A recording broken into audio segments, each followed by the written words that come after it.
إخوان، السلام عليكم ورحمة الله تعالى وبركاته. مرحبا بكم معنا في هذا الفيديو الجديد. اليوم موضوعنا عن التصفيات الإفريقية المؤهلة للمونديال 2026.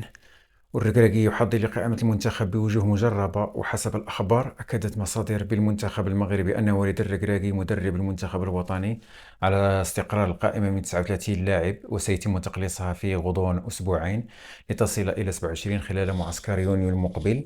ومن المقرر أن يخوض المنتخب المغربي مباراتين أمام زامبيا يوم 6 يونيو على ملعب أكادير، وفي 10 من نفس الشهر أمام الكونغو ضمن تصفيات كأس العالم 2026.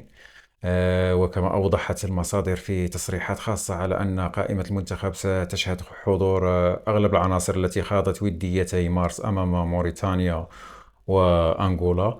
وكما أفادت بأن هناك وعودا مؤكدة لاستدعاء نصير مزراوي لاعب بايرن ميونخ، وإلياس الشاعر لاعب كوينز بارك رونجرز، ورومان سايس لاعب الشباب، وعبد الحميد الصابيري لاعب الفيحاء، وزكريا بوخلال لاعب تولوز. ويعد القاسم المشترك لهذه الوجوه مشاركتهم في كأس العالم قطر 2022 واللي غابوا عن آخر مباريات المنتخب. وأضافت المصادر أن الركراكي سيبقي عبد الصمد الزلزولي للمرة الثالثة رفقة المنتخب الأولمبي في معسكر نفس الشهر، بعد ما رخص له في مارس بالتواجد رفقة الأولمبيين. والركراكي يحضر لقائمة المنتخب بوجوه مجربة، وأن وليد الركراكي مدرب المنتخب الوطني على استقرار القائمة من 39 لاعب، وسيتم تقليصها في غضون أسبوعين لتصل إلى 27 خلال معسكر يونيو المقبل.